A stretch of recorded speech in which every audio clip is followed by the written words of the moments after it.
Well, it's an honor to be here with you. A little nerve-wracking that I used to be sitting in those seats, like Mick said, about 8 years ago. And even trying to think of what to talk about this morning. I mean, as Biola and Talbot students, we hear countless chapels over and over again. But something that the Lord kept putting on my heart is the need for great leaders in our world. That just last week, our entire nation was rallying together, focused on one thing, right? Focused on selecting who was going to be the next leader of our nation. That we are all about leadership. And the same is true in our churches here today. That our churches need great leaders. I mean, you guys could probably help me come up with a list of all the great leaders that have impacted your life throughout the years. Of coaches, of teachers, of small group leaders, of pastors that you've been in contact with. We see how important, how valuable leadership is because it's taking us to something so much greater than ourselves. And so probably for that reason is why we're here today in part. I mean, yeah, we've come to study all these different fields, but really underlying all of it, we've come to become good leaders. But you know, we don't want to just be good leaders, right? I mean, shoot. We want to be great leaders. I know this because you're paying for it. I'm paying for it. I mean, we could have just got a degree online and gone study whatever we want to do. But we decided to come to Biola University or Talbot School of Theology so that we can hopefully become great leaders. But again, you know just as well as I do that more competence doesn't lead us to greater leadership. I mean, we can't just study more classes, listen to more lectures, read more books, learn another language maybe. We can't just do that and automatically become a greater leader. No, there's something different. And I'm sure you know this already, that a lot of us serve in ministries, a lot of us lead in ministries, and when the rubber meets the road and we're trying to impact people's lives, we know a whole lot more than how we're actually able to lead. And so we get stuck with this question of how can I be a great leader? What is that X factor that makes me a great leader? And there have been millions and millions of leaders before us who've asked this question all throughout time. And really, thousands of millions of people probably even asking that question today. And what do? They go to Amazon and they check out the top 10 books on leadership. How can I become a great leader? But I don't want to talk about books on Amazon this morning. No, I want to look at a different type of book altogether. A book that has stories of great leaders, and maybe it can point us to something of how we can become great leaders as well. There's a great leader in the person of Joshua in the Old Testament. And Joshua, he did not have his work cut out for him, right? That to start out his leadership role, he had enormous shoes to fill. Possibly the greatest leader in the history of all of Israel, one of the greatest leaders in the entire Bible, had just died before him. Moses, right? And now Joshua is stepping into this role as a new leader with huge shoes to fill. But it's not just the concern of his predecessor. No, it's also the task that's at hand.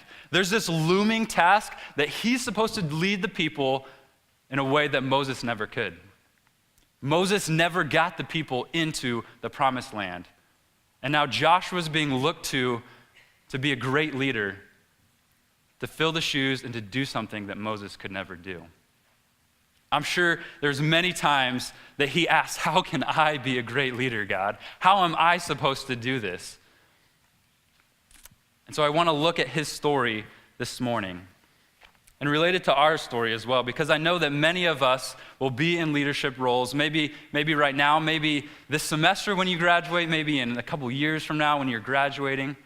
And we're all going to be moving into leadership roles in ministries and churches where maybe they're looking to us as the leader, as the pastor, and we catch ourselves wondering, how can I be a great leader? How can I do that? So let's look at the story of Joshua together. If you want to follow along, we're going to be in Joshua chapter 2 is where we'll begin. Joshua chapter 2.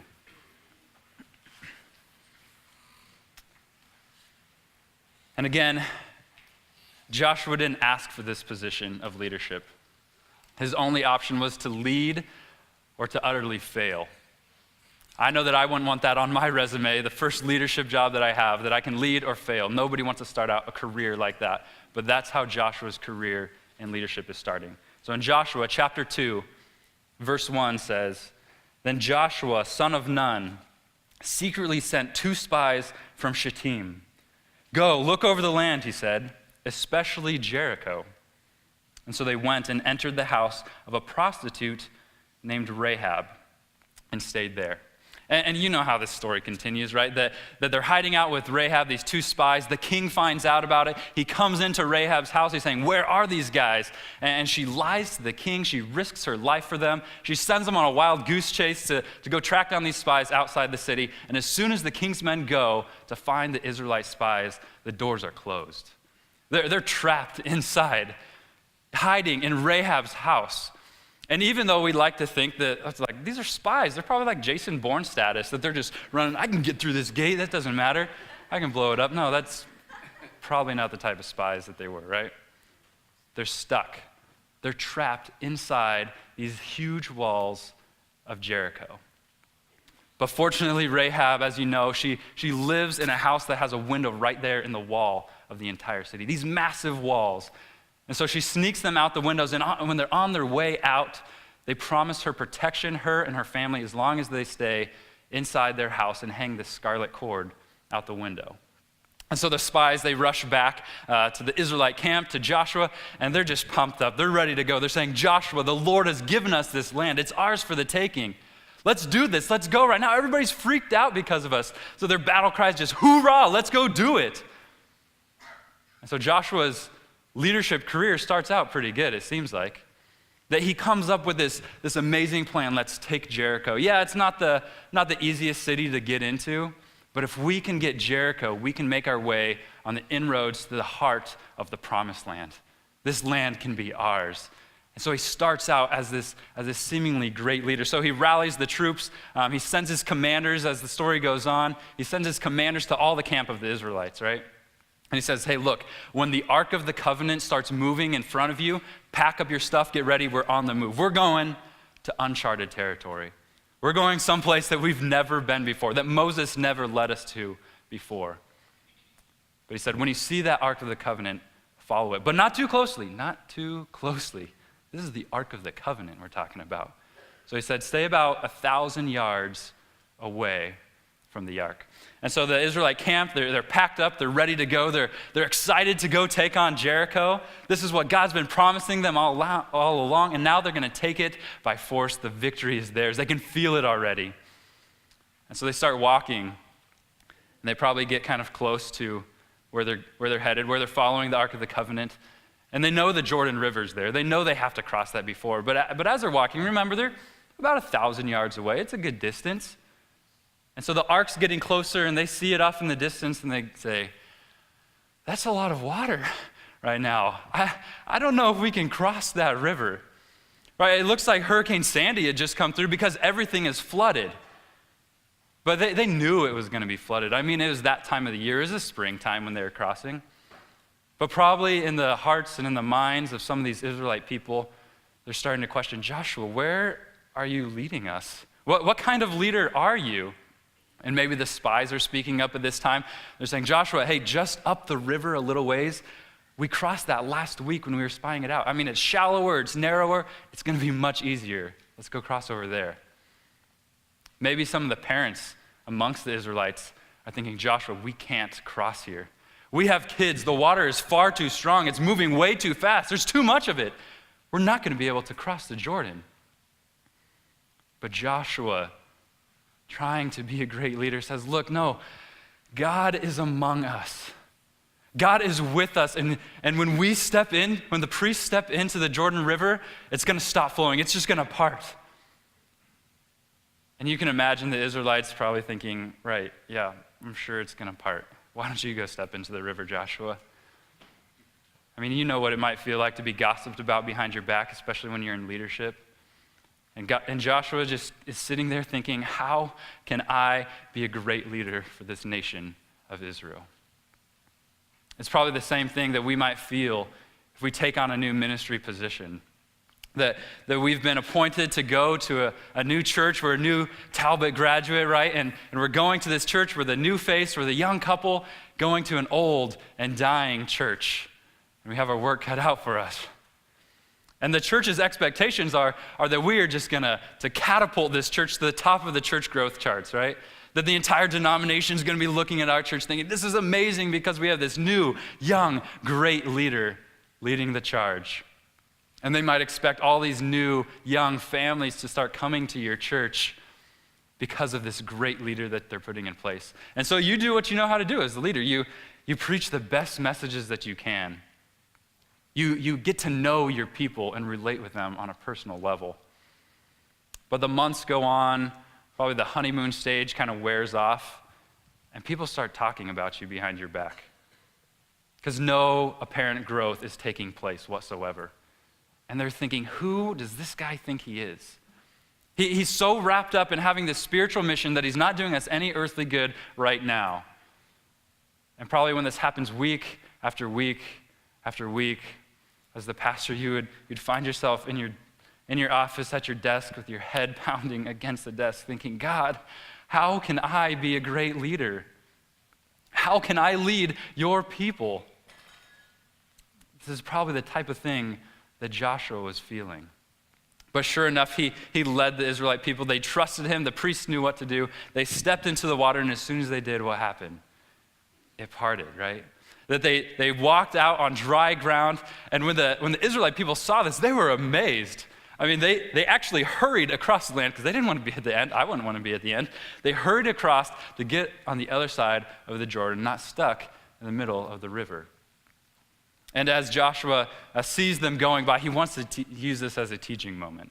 So he tells one man from each tribe, he says, hey, grab just the big old stone from the middle of the river and bring it to the other side. So that night they could set up a memorial so that all the generations of Israel to come could remember this day, could remember the day that the Lord parted the Jordan River. And so they get all that going, and everybody's finally across, and Joshua gives the word to these priests standing in the middle of the river.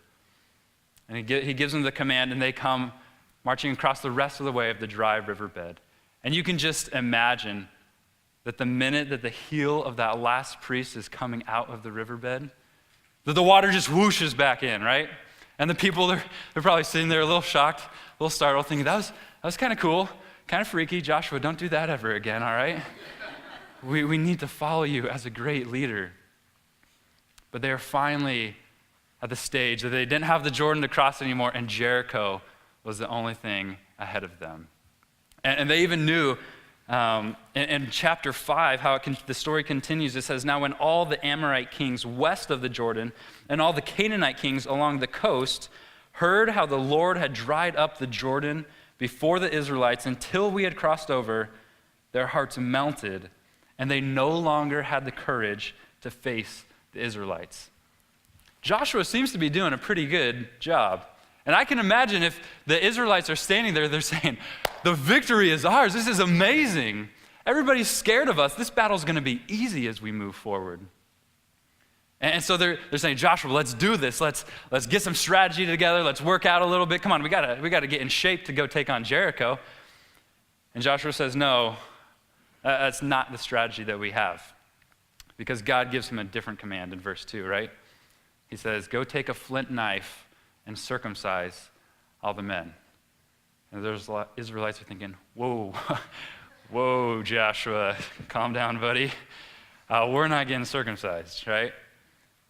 And Joshua's saying, no, all the men who were born out in the desert under Moses have to be circumcised. We have to get right with God before we can move forward. That Joshua knew this as a leader, that their relationship with God was an important thing. But the men are probably sitting there thinking, hey, go for the kids, right? They don't really know a difference. They're little babies. They're not going to know but I'm a grown man. And Joshua, we're preparing for battle.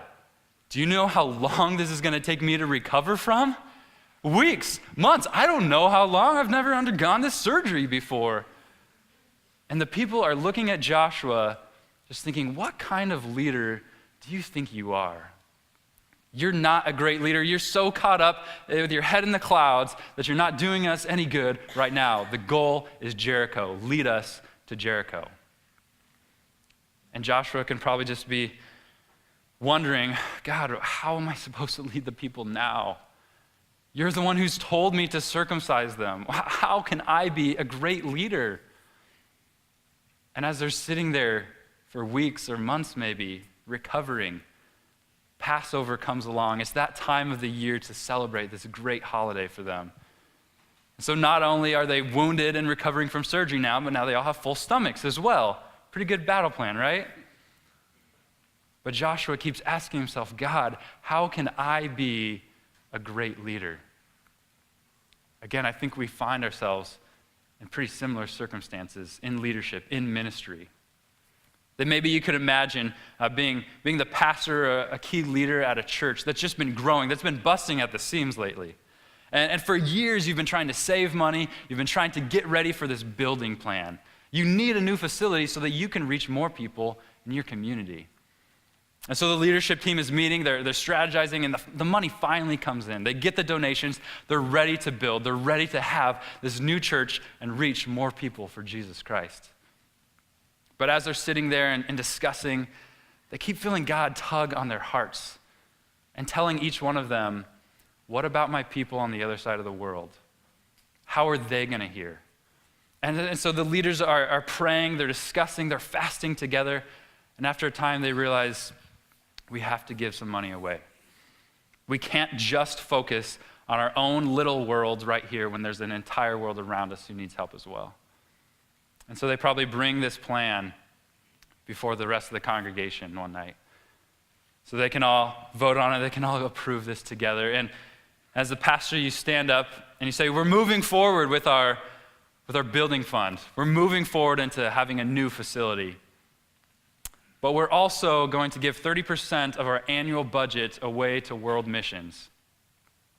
And you can imagine a number of the people sitting there thinking, who do you think you are? What kind of leader are you? We finally have the funds to build here, to build now, to influence our community, and you're just trying to give it away to some world mission?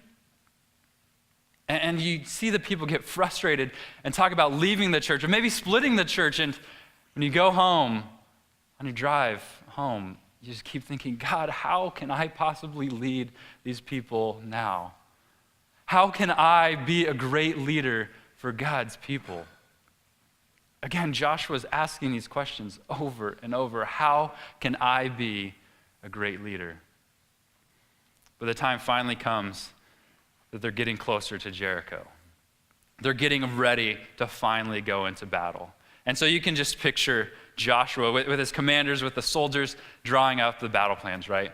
And he even has firm confirmation because the angel of the Lord, the captain of the army of the Lord, had just appeared to Joshua and said, you're on the right track. Keep going. And so they strategize together, and Joshua says, all right, listen up. This is the plan of attack. First, the priests are going to get in the middle. Some of them are going to be carrying the ark. Others are going to have trumpets. It's going to be awesome. And then there's going to be soldiers in front. There's going to be soldiers in back. And then on the first day, we're going to go walk all the way around Jericho. Everybody good? All right, ready, break. And the people are thinking, yeah, and what do we do next? I mean, you got to give us some sort of strategy, right? You're a leader. Give us something. And he says, yeah, okay, so that's just the first day. See, the second day, we're going to do the same thing. And the third and fourth and fifth and sixth day, we're going to do the same thing. But when we come to the seventh day, don't worry. We're going to march around Jericho 7 times, and we're going to win. The walls are going to fall down when I give the word, when the trumpets blow, everybody shouts, and the city's ours. We're going to run in and take it over. And the people are just probably thinking, all right, Joshua, this is almost comical, but our lives are at stake right now. We need a leader who is going to take us there, who is going to give us victory. And they think, we haven't come this far to give our lives up at the very last minute by just becoming this silent marching band around Jericho day after day after day. But they trust Joshua, and they start moving around Jericho. I mean, Jericho wasn't really that huge of a city. It was big enough, but it didn't take all day to walk around. So they start marching on day one, and it's, again, just total silence. Nobody can say a word. And they march around the city. It takes part of the day, they go back to their camp, and they just hang out at their camp the rest of the day. No strategizing, no preparing their shields, their armor. They're just waiting for day 2 to come around. And so day 2 comes, they do the same thing. They walk around the entire city of Jericho. And probably at this time, the soldiers are just thinking, this is the most humiliating thing I've ever done in my entire life. I've come all this way to get into Jericho, and we're not even allowed to touch the walls. How are we going to take this city? Joshua, what kind of leader do you think you are? And day 3 and 4 come around, and not only are the Israelites confused, but the entire people of Jericho start getting confused, right? And they come out, they're probably, what are you guys doing? You're going to make us dizzy, and we're just going to pass out, and you're going to take our city? Like, you can't get in. All the doors are shut. Our walls are huge. Jericho felt confident in their walls. And probably days 5 and 6 come around, and they become the guys from Monty Python, right? Sitting up there just yelling, your mother was a hamster and your father smelled of elderberries. And these soldiers are thinking, this has got to be the worst leader in the entire world. Not only do I feel humiliated, do I feel ashamed, but now these pagan Jericho people are mocking us, are yelling at us, and they know that nothing's going to happen as well. And maybe all this time, Joshua's leading the march around the city, just thinking, God, please show up. How can I possibly lead these people? God, how can I be a great leader? In our lives, we feel this all the time in ministry. That maybe our church that we're leading, that we're pastoring, isn't immune from a lot of the difficulties in our economy right now. That people start losing their jobs, and they're scraping everything they have together just to get by. But it doesn't just impact their lives, right? That with so many people losing their jobs, it starts influencing the entire church. That all these people who were once giving to the church, who were tithing on a regular basis, they don't have anything to give anymore. And so they start losing hope. The church starts losing hope. People have to move away to other parts of the country, to a place that they can afford. And probably as the pastor, you're sitting there thinking, God, how can I be a great leader for your people? This church is about to die. The doors are about to close. How can I possibly be a great leader? Joshua asked this question all the time. But day 7 finally rolls around for Joshua and the Israelites. And they get ready, probably without a whole lot of enthusiasm, without a whole lot of energy. And they start marching around the city of Jericho. They march around one time, nothing. They march around a second time, nothing. A third, a fourth, fifth time, nothing. The 6th time comes, and these people are just thinking, we need a better leader. I can do a better job leading these people than Joshua can. But finally, the 7th time comes around, and Joshua gives the command to the priests and to the people. And look at chapter 6, verse 20. When the trumpet sounded, the people shouted. And at the sound of the trumpet, when the people gave a loud shout, the wall collapsed. And so every man charged straight in, and they took the city. The walls came tumbling down, right? That nobody expected this to happen. Not the Israelites, not the people of Jericho. But they discovered that day there's something different about God's leaders. There's something different about how they could become great leaders. See, great leadership, Joshua found out, was not coming up with the best strategy. It wasn't having the most fit and strategized army. No. He knew that great leadership meant setting God up for the victory in their lives. It meant it was God's battle all along, not his, not the Israelites. God would fight for them. And it's the same thing for us today, here and now. That if we want to become great leaders, we're not the same type of leaders as the world around us. We don't look to all these books on Amazon or wherever else to give us another strategy, another plan. No, we have something greater. We have something better. We have the Almighty God fighting for us. It's his battle and not ours. And so to be a great leader, when we are leading those ministries and we're leading those churches that are struggling financially, we lead our people to keep on giving, to keep on testing God so that he can have the victory of filling up the storehouses.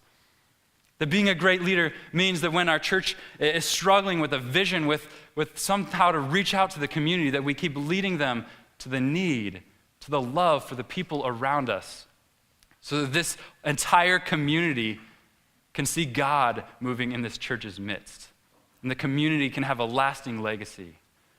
To be a great leader means that we lead people to his word regularly, to get right with him, so that God can have the victory of sparking, rekindling their faith, and being the change in their community and in their entire world. See, being a great leader for us is not the same way as the world around us. It's not about a strategy. It's not about great competence. No, being a great leader is not even giving people the victory that they want. Being a great leader means that we lead them to God who will give the victory that they need. So how can I be a great leader? How can you be a great leader? Be a great leader by trusting in our great God. Let me pray for us. Father, we began this morning just praising you for how great you are. God, forgive us for the times that we keep you in our box, that we keep you inside our own rationale. God, I know that we've come here not just to study, but to grow into great leaders for your kingdom. God, we ask that you would lead us one step at a time to be those great leaders who point everything back to your greatness. In your name we pray. Amen. We hope you enjoyed this message. Biola University offers a variety of biblically centered degree programs, ranging from business to ministry to the arts and sciences. Learn more at biola.edu.